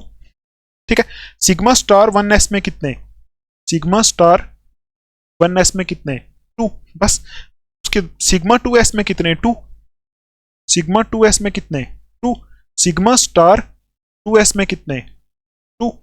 ठीक है, उसके बाद देखो सिग्मा 2pz में कितने, यहां नीचे से ऊपर लिखना है, सिग्मा 2pz में कितने, सिग्मा 2pz में कितने, 2। उसके बाद देखो, उसके बाद ये दोनों है, इन दोनों की एनर्जी सेम है, तो यहां पाई 2px पाई 2y ये लिखोगे, पाई 2px में 2 है, और ये बराबर है एनर्जी में किसके, पाई 2py में, इनमें भी दोनों में 2 है। ठीक है, अब यहां पाई स्टार 2px में 1 है और पाई स्टार 2py में 1 है। देखो ऐसे पाई स्टार 2py में 1 है और इसकी एनर्जी भी बराबर है पाई स्टार 2py x है, ये x है, पाई स्टार 2px में 1 है, पाई स्टार 2py में भी 1 है। ठीक, ठीक है, तो ये हो गई मॉलिक्यूलर ऑर्बिटल इलेक्ट्रॉनिक कॉन्फ़िगरेशन, ऐसे लिखी जाती है, ये मॉलिक्यूल लिखे जाते हैं। आप अपनी नोटबुक पे एक बार देख लेना, हो सकता है आपको यहाँ एनर्जी वाइज कराया हो कि इसकी एनर्जी सबसे लो, फिर ज़्यादा ऐसे करके एनर्जी वाइज भी हो सकता है। ठीक, हो सकता है कि यहाँ इज इक्वल टू ना भी लिखा हो। ठीक है, 2 3 4 5 तरीके हो सकते हैं ना लिखने के। ठीक है, ये आ गई मॉलिक्यूलर ऑर्बिटल इलेक्ट्रॉनिक कॉन्फ़िगरेशन। अब आपको निकालना है इसका बॉन्ड ऑर्डर। तो बॉन्ड ऑर्डर निकालने के लिए आप क्या करोगे, bond order is equal to, bond order होता है number of electrons in bonding molecular orbital minus number of electron in anti bonding molecular orbital divided by 2। ऐसा लिख सकते हो, number of electron in bonding molecular orbital minus number of electron in anti bonding molecular orbital divided by 2, ये होता है bond order निकालने का formula. तो अब इस डायग्राम से आप बॉन्ड ऑर्डर निकाल सकते हो। ठीक, और कोई तरीका नहीं है। ठीक है, जब मॉलिक्यूलर ऑर्बिटल इलेक्ट्रॉनिक कॉन्फ़िगरेशन पूछी होगी, पहले ये लिखनी पड़ेगी। ठीक है, ये लिखनी पड़ेगी, फिर बॉन्ड ऑर्डर निकाल सकते हो। अब आपको ये पता होना चाहिए बॉन्डिंग मॉलिक्यूलर ऑर्बिटल कौन सा है। ठीक है, तो बॉन्डिंग कौन कौन से हैं, बॉन्डिंग ऑर्बिटल में कितने इलेक्ट्रॉन्स हैं, देखो बॉन्डिंग एक ये वाला है, 2 इलेक्ट्रॉन इसमें, 2 इसमें, 4, 2 इसमें, 6 7 8 9 10। तो बॉन्डिंग मॉलिक्यूलर ऑर्बिटल में 10 इलेक्ट्रॉन है। माइनस एंटी बॉन्डिंग में कितने, एंटी बॉन्डिंग में ये 2 है, देखो 2 नहीं, एंटी बॉन्डिंग वाला ये भी एंटी बॉन्डिंग है, 2 तो 4, ठीक है, और 2 ये 6 आ गया। एंटी बॉन्डिंग में 6 इलेक्ट्रॉन्स हैं, ये आपको आता होगा, divided by 2। 10 minus 6 by 2 is equal to कितना आएगा, 4 बाई 2 तो 2, तो बॉन्ड ऑर्डर आ जाएगा 2। तो बॉन्ड ऑर्डर 2, इसका मतलब ऑक्सीजन ऑक्सीजन में डबल बॉन्ड है। ठीक, यही होता है बॉन्ड ऑर्डर कि बॉन्ड कितनी है, तो यहां से आप बॉन्ड ऑर्डर निकाल सकते हो इस तरीके से। ठीक, अब देखो ये क्वेश्चन और ये जो क्वेश्चन है, ठीक है, ये वाला नहीं, ये नहीं, ये देखो इसमें लिखा हुआ है, इसमें जो आर में नीचे क्वेश्चन है ना, इस क्वेश्चन में इसको थोड़ा सा नीचे कर लेते हैं। ठीक,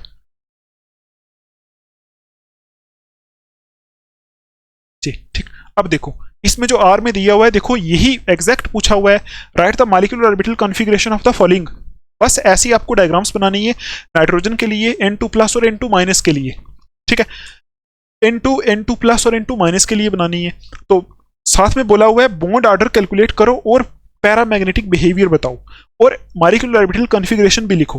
तो इसमें से एक मैं आपको करके बताता हूं। देखो अगर नाइट्रोजन हो तो नाइट्रोजन के लिए नाइट्रोजन 2 हो नाइट्रोजन 1 प्लस नाइट्रोजन 2 प्लस जो भी हो 2 माइनस हो जैसा भी हो उसके लिए डायग्राम यही बनेगी।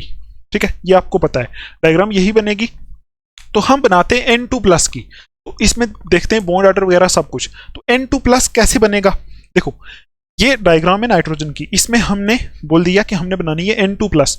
अब आप मुझे ये बताओ N2 प्लस होता क्या है। N2 प्लस ये होता है N2 प्लस मतलब दो नाइट्रोजन है ये, एक नाइट्रोजन ये एक नाइट्रोजन ये, और एक नाइट्रोजन में से एक इलेक्ट्रॉन निकला हुआ है तभी N2 प्लस बोला है उसको, यही है ना। ठीक, तो नाइट्रोजन की इलेक्ट्रॉनिक कन्फिगरेशन क्या होती है 1s2 2s2 2p3 ये होती है। तो मैं मान रहा हूं कि ये जो यहां नाइट्रोजन लिखा है इसमें से पहले आप ये सोचो इसकी इलेक्ट्रॉनिक कन्फिगरेशन लिखो। देखो ये लग रहा है आपको समझ आ रहा है या नहीं आ रहा। देखो एक नाइट्रोजन ऐसा है एक नाइट्रोजन ऐसा है, दोनों की ही इलेक्ट्रॉनिक कन्फिगरेशन लिखनी है। ठीक, तो इलेक्ट्रॉनिक कन्फिगरेशन ये होती है 1s2 2s2 2p3 1s2 2s2 2p3 ये होती है, दोनों की पहले ये लिखो। देखो 1s2 2s2 2p3 ये होती है। ठीक, अब यहां हम निकाल रहे हैं N2 प्लस का। N2 प्लस का मतलब है दोनों नाइट्रोजन ये और ये नाइट्रोजन है, दोनों में से एक एक इलेक्ट्रॉन निकाल दो किसी एक में से। तो यहां से एक इलेक्ट्रॉन निकाल दिया, अब ये वाला N प्लस बन गया, N प्लस बन गया और ये N2 बन गया, तो मिला के बन गया N2 प्लस। ठीक, अब आप इलेक्ट्रॉन्स को भरोगे, दो इलेक्ट्रॉन इधर है तो भर दो, दो इधर, चार है ना तो चार भरने, यहाँ दो है तो इधर भर दो। ठीक है, यहाँ दो, देखो 3 और 2 5 है, 1 2 3 4 और ये 5, बस भर गए इतने। अब आपको बताना है जो पूछा है वो। ठीक है, पहले तो आपने मॉलिक्यूलर ऑर्बिटल इलेक्ट्रॉनिक कन्फिगरेशन लिखनी है, जो आप ऐसे लिखोगे जैसे मैंने आपको बताया था सिग्मा 1s सिग्मा 2s, वो आप लिख लोगे इस चीज की। ठीक है, दूसरी चीज बतानी है बॉन्ड ऑर्डर। तो बॉन्ड ऑर्डर भी आप कैलकुलेट कर सकते हो, number of electron in bonding molecular orbital minus anti bonding. ठीक है, वो भी कर सकते हो। तीसरा पूछा है पैरामैग्नेटिक बिहेवियर बताओ। पैरामैग्नेटिक बिहेवियर होता है एक कंपाउंड पैरामैग्नेटिक तब होता है अगर उसमें कोई ना कोई इलेक्ट्रॉन अनपेड हो, तो डायमैग्नेटिक होता है अगर कोई भी इलेक्ट्रॉन अनपेड ना हो। अब यहां से आप चेक करो मॉलिक्यूल के बीच में कोई इलेक्ट्रॉन अनपेड है, देखो अनपेड है, अनपेड का मतलब है सिंगल, तो अनपेड है इसका मतलब ये कंपाउंड पैरामैग्नेटिक है। ठीक, ये पैरामैग्नेटिक है। तो बॉन्ड ऑर्डर भी आप निकालो, खुद इसका निकाल सकते हो। ठीक है, इलेक्ट्रॉनिक कन्फिगरेशन भी लिख सकते हो और ये भी बता सकते हो पैरामैग्नेटिक है कि नहीं। तो पैरामैग्नेटिक ये है क्योंकि एक इलेक्ट्रॉन इसमें अकेला है। ठीक, ऐसे करके आप ये क्वेश्चन करोगे। इसी तरह देखो N2 माइनस दिया है, N2 माइनस में क्या करना है, किसी एक नाइट्रोजन में, देखो N2 माइनस के लिए क्या करोगे, ये दोनों नाइट्रोजन हमने लिख लिए N किसी एक नाइट्रोजन में एक इलेक्ट्रॉन एक्स्ट्रा कर दो तो N2 माइनस हो गया। ठीक, उसके लिए भी सेम चीज करनी है, इलेक्ट्रॉन भरने हैं आपको। ठीक है, तो आपने पढ़ा होगा, आपको पता होगा इन चीजों का। ठीक, नेक्स्ट देखते हैं क्वेश्चन इस बेस पे। ये देखो 25 वाला जो क्वेश्चन है ना, ये देखो यहां बोला गया है मॉलिक्यूलर ऑर्बिटल डायग्राम यूज करके बताओ कि N2 में ट्रिपल बॉन्ड है, F2 में सिंगल बॉन्ड है।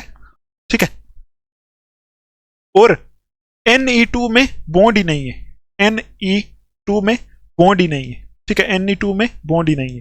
तो अब आप क्या करोगे, N2 के लिए ये ऐसी डायग्राम बनाओगे तो उसका बॉन्ड ऑर्डर निकालोगे, आपको खुद ही पता चल जाएगा बॉन्ड ऑर्डर 3 आएगा, तो इसका मतलब N2 में ट्रिपल बॉन्ड है। ठीक, तो F2 के लिए ये डायग्राम बनाओगे ऐसी, सिर्फ यहां चेंजेस करके। तो F2 की जब आप डायग्राम बनाओगे बॉन्ड ऑर्डर निकालोगे तो बॉन्ड ऑर्डर आएगा 1, इसका मतलब F2 में 1 बॉन्ड है, एक ही बॉन्ड है।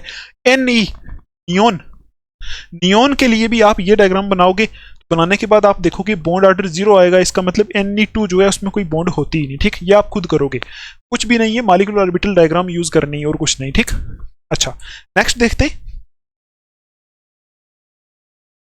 ये देखो वही बिल्कुल कुछ नहीं है, राइट बोल रहा है right molecular orbital electronic configuration, जो मैंने आपको बता दिया, ये मॉलिक्यूलर ऑर्बिटल इलेक्ट्रॉनिक कन्फिगरेशन लिखनी है F2 की। तो बस F2 के लिए ये डायग्राम बनेगी, ऑक्सीजन फ्लोरीन नियोन के लिए। तो F की जो इलेक्ट्रॉनिक कन्फिगरेशन है उसको यहां भर देना, तो ये डायग्राम बनाना, बॉन्ड ऑर्डर निकालनी है, इलेक्ट्रॉनिक कन्फिगरेशन लिखनी है, ऐसे आप लिख सकते हो। ठीक, अच्छा नेक्स्ट देखते हैं। अब देखो ये इसमें N2 का पूछा है, right molecular orbital electronic configuration of N2। तो N2 के लिए ये डायग्राम बनेगी, सिर्फ यहाँ चेंज आपको पता है, आपने पढ़ा होगा। ठीक, तो आपको बस डायग्राम बनानी है, इलेक्ट्रॉनिक कन्फिगरेशन ये वाली लिखनी है, और साथ में आपको क्या करना है, बॉन्ड ऑर्डर निकालना है, तो बॉन्ड ऑर्डर 3 आएगा। ठीक है, अच्छा नेक्स्ट देखते हैं। देखो इस बेस पे सारे क्वेश्चन हैं, और क्या है यहाँ, ये हो गया हमारा, ये भी हो गया, ये भी हो गया, ये भी हो गया। ये देखो, ये आर में जो नीचे क्वेश्चन दिया हुआ है, क्या ये आपसे होगा? बिल्कुल होगा, ठीक है, कुछ टेंशन नहीं लेनी, कुछ नहीं। What is meant bye bond order? Bond order क्या होता है? Calculate bond order of. Bond order क्या होता है मैंने आपको बता दिया, बॉन्ड ऑर्डर कैसे निकालते हैं वो भी बता दिया, ठीक है। तो ये मॉलिक्यूल नीचे दिए हुए हैं N2, O2, O2 प्लस और O2 माइनस, इनके लिए बॉन्ड ऑर्डर निकालना है। तो पहले आपको ऐसी डायग्राम बनानी पड़ेगी ना, N के लिए और O के लिए, N2 के लिए, O2 के लिए। फिर आप N2 और O2 की तो डायरेक्ट बनेगी, उसके बाद O2 प्लस में आप क्या करोगे जब O2 प्लस की बनाओगे, ठीक है। सपोज अगर ये O2 प्लस की होती तो किसी एक O से एक इलेक्ट्रॉन में निकाल देता, बस ये O2 प्लस की डायग्राम बन गई, तो यहां से भी एक इलेक्ट्रॉन कम हो जाएगा, ठीक है। अब आप बॉन्ड ऑर्डर निकाल सकते हो। इसी तरह अगर O माइनस की बनानी होती तो किसी एक O में एक इलेक्ट्रॉन ज्यादा कर देता, तो उसी के हिसाब से यहाँ इलेक्ट्रॉन भर देता। बस ये भी आपसे आराम से हो जाना चाहिए क्वेश्चन, ठीक।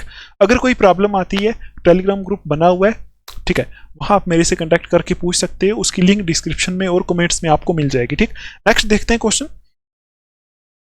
ये हो गया आई थिंक, तो ये आई थिंक सारे ही क्वेश्चंस हमारे हो गए, ठीक है। आई होप आपको सारे के सारे क्वेश्चंस अच्छे लगे होंगे, आपको समझ में आए होंगे, ठीक है। तो हम फिर मिलेंगे नेक्स्ट वीडियो में, तब तक के लिए आप अपना ध्यान रखो, पढ़ाई करो, take care, thanks for watching.